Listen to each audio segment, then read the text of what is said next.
இப்போ வந்து பார்த்தீங்க அப்படின்னா நம்ம ஃபிஷ்ஷிங் பண்ண வந்த இடத்துல வந்து கரை வலை இழுத்துட்ருக்காங்க. பார்த்தீங்கன்னா எத்தனை பேர் வந்து அதை இழுத்துட்ருக்கான்னு பாருங்கள்.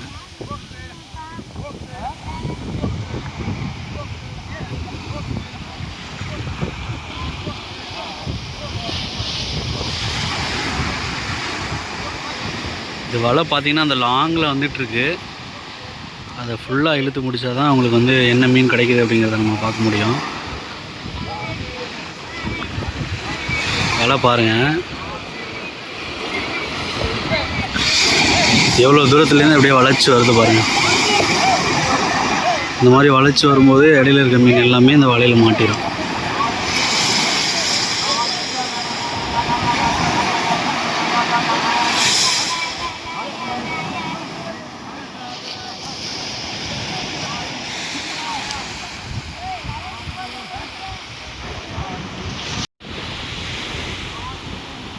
அவங்களுக்கு அந்த இழுக்கிற களைப்பு தெரியக்கூடாதுங்கிறதுக்காக வந்து பார்த்திங்கன்னா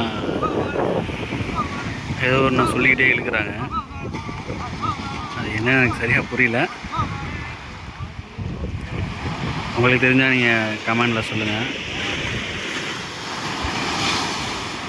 ஏன்னா உள்ளே போயிட்டார், நல்லா இறங்கி உள்ளே போய் இழுத்துட்ருக்காரு.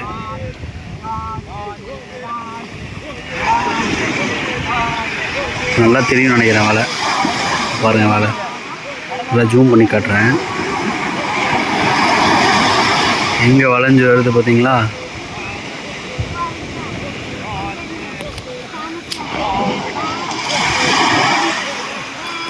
அங்கே அப்படியே வளைஞ்சு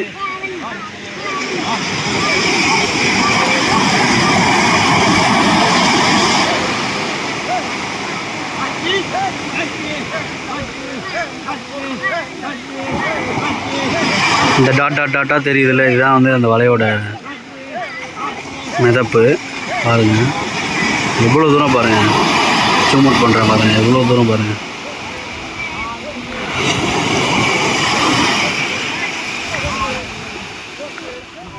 இவ்வளோ தூரம் வந்து அந்த வலை வந்துட்டுருக்கு.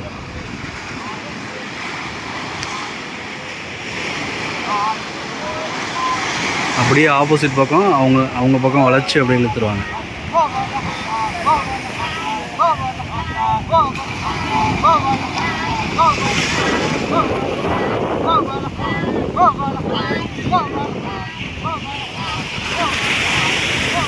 ராமேஸ்வரம், அதாவது பாம்பன் பாலத்துக்கு முன்னாடி ஒரு கடற்கரை இருக்குது.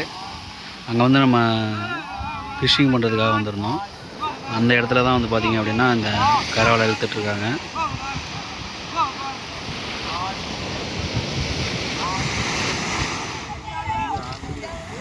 ஆறு மணிலேருந்து இழுத்து 9 மணி.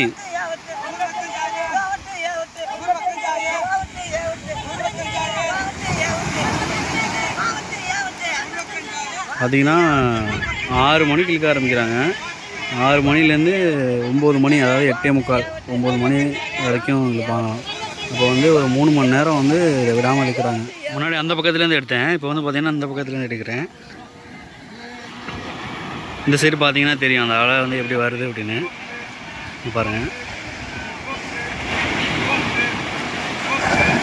நம்ம வந்து அந்த சைடு பார்த்தோம்ல அந்த மிதப்பு, அதே மாதிரி எந்த பக்கமும் இருக்குது பாருங்கள். சென்டரில் வந்து பார்த்திங்க அப்படின்னா அந்த வலை வந்து வளைஞ்சு இதோட எண்டு வந்து அந்த பக்கம் உள்ளவங்க கையில் இருக்கும். அப்போ அதை அப்படி வளைச்சி அப்படி இழுத்துட்டு வரப்போ இந்த கரையில் இருக்க மீன் எல்லாமே இந்த வலை உள்ளே வந்துடும். அதாவது 3 மணி நேரம் இழுக்கிறாங்க அந்த வலையை. 3 மணி நேரம் இத்தனை பேர் போராடி தான் அதில் என்ன கிடைக்குதோ அதுதான் அவங்களுக்கு.